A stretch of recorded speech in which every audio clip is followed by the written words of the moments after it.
What's happening, guys? This is Bharat Nagpal for iGyaan.in, and today we're going to be unboxing, taking a quick look at the new Karbonn Smart Tab. This is a 7,000 rupee tablet with the capacitive touchscreen, a 7-inch capacitive touchscreen, and it's also running Android 4.0.3. Now, also alongside that, I have the Micromax Funbook, which I'm going to be using to do a quick comparison between the Karbonn Smart Tab and the Funbook from Micromax. Both are identically priced. This one about 6,999 is what it was launched at. You can get for a bit cheaper, and similarly the Funbook is now available for somewhere around 6,000 rupees. So let's quickly go ahead and unbox the Smart Tab and see what's inside the box, and then take a quick look at the device itself.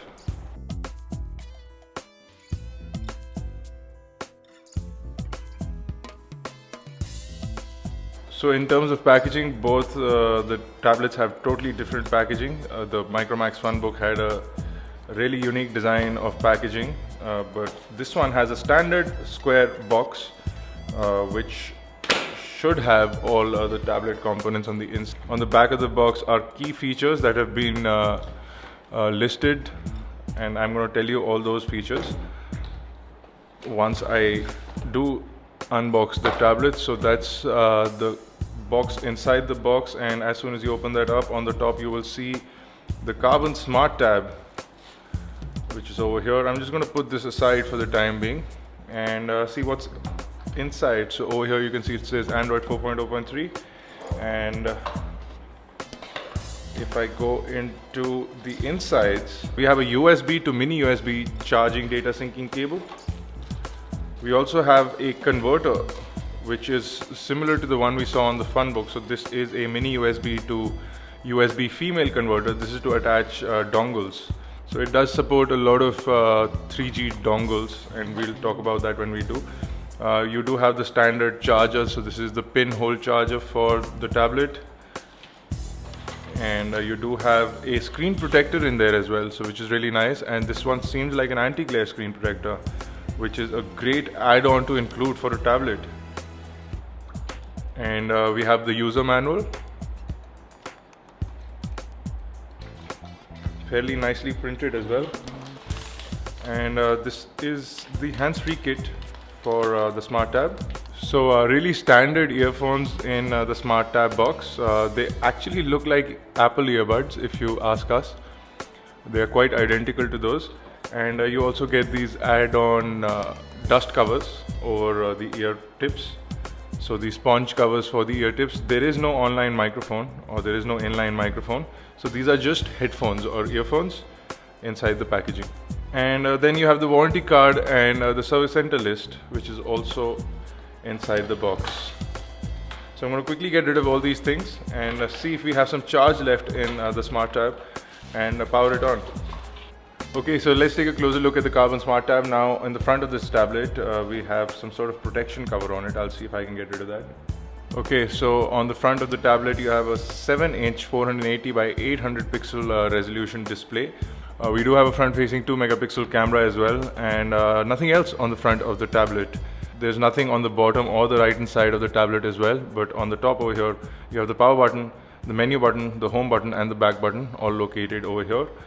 And on the left hand side is where all the ports are. So you have a charging proprietary port, you have the mini HDMI for video transfer or screen sharing on an HD television. You have the mini USB charging data syncing along with the 3G dongle connectivity port. We do have a microphone over here, so your Skype calls and for all of that. And you have a micro SD card slot that takes up to 32 gigabyte micro SD cards, and you have the headphone jack, which is a 3.5mm jack. On the back over here, you have the loudspeaker and you have the Karbonn logo. The finish and the build on this seems really nice, and overall in the hand, this tablet feels really nice. In fact, according to me, the back cover on the Karbonn Smart Tab is slightly better than that on the Funbook, and the buttons seem to be a little bit more touch friendly, or a little bit more tactile than the buttons on the Funbook. There is one complaint, however. The display of the Smart Tab is a little wobbly, and it reminds us of those resistive plastic displays that we used to see on cheap tablets. So I don't know if it is any good when it comes to response, but let's turn it on and see what's inside the tablet in terms of the interface. So this tablet is running Android 4.0.3 and it has a 1.2 GHz processor on the inside. As far as RAM is concerned, it's got 512 MB of RAM and a very vanilla ice cream sandwich interface. So I'm just going to quickly log into our Wi-Fi over here. So there is the Karbonn Smart Tab main menu interface, and as you can see over here, we've got Guangzhou in the weather app. That means that this tablet was manufactured in a factory in Guangzhou, and they forgot to change the weather location, so we don't care about that. But this is what the interface looks like. Angry Birds and Angry Birds Space is pre-installed. We have a bit of customization here by Karbonn, where they have larger icons, and we can go into the widget screen over here. We have standard Android widgets. In terms of responsiveness, the tablet seems a little laggy, and there is a slight lag when we are converting from one page to another, and I don't know if you guys can see that on the screen. It's not as smooth as we see the interface of the Funbook, but this is what the tablet or the Smart Tab is performing like with our initial hands-on. I'm just going to quickly go into the internet browser over here, and I'm going to quickly see if I can open up our website on the Smart Tab. So we are loading up iGyaan.in on the Smart Tab. Let's see how that looks on this tablet. So there you go, it loads up the full website, but we're not very happy with the kind of response we're getting from the browser. Kinetic scrolling is not very great. Pinch to zoom in, however, is fairly decent, but kinetic scrolling is slow and laggy, and you can see that the tablet is when a small tap on any edge of the screen presses the screen from the center over here. So the display not very responsive, not a lot of fun to use, but you can see it loaded up the full website, and I believe we can shift from landscape to portrait as well, and it will do a shift, but again not a seamless switch. It was quite buggy and laggy. Hopefully we can install Google Chrome on this and make the experience a little bit better. I don't know if you guys can see that, but in the middle of the screen, somewhere around here, there is a bit of shake of screen, and that is happening even when I touch or hold the tablet from the sides. So I'm not too sure about the kind of build quality for the screen or the kind of long-lasting feel that you will get from the screen. But this thing that I see over here is not a good sight, is not a good indication of a good quality screen. Okay, so we are right next to the Wi-Fi router, but the Wi-Fi networks are really weak, and I don't know why that's happening. So I just have a quick unboxing video for the Xperia Solar. I'm just going to quickly play that.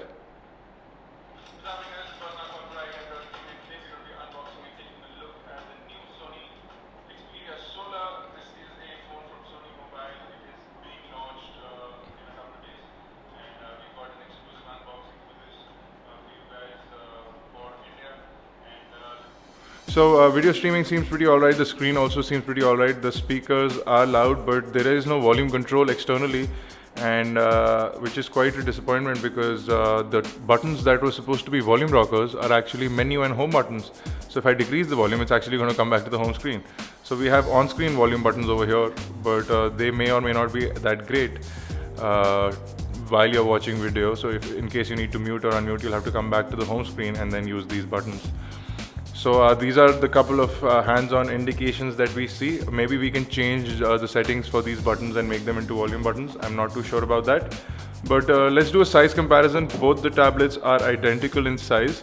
The Funbook, however, is a bit longer. I don't know if you guys can see that. It's a slight bit longer. In terms of thickness, the Funbook seems a little thinner, but it's actually accordingly the equal thickness. It's a little tapered on the edges over here, so it feels like it is a little thinner, but it's not.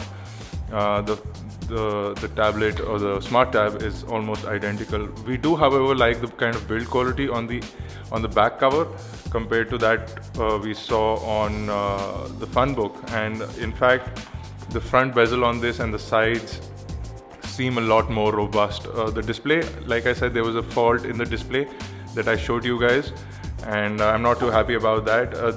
In fact, the tablet is so square that I actually thought that I could put it flat and that it would stand, but it's not designed to stand up.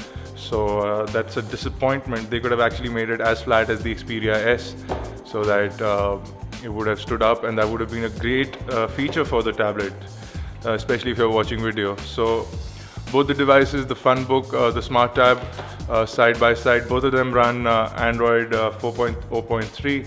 Both of them with a 1.2 gigahertz dual-core processor, 7-inch capacitive touchscreens, same resolution on both the devices.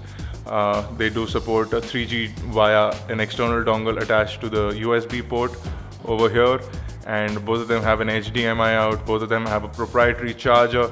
Both of them have 3.5mm headphone jacks. Both of them with a micro SD card slot. The Funbook is made in India. The Smart Tab is made in China.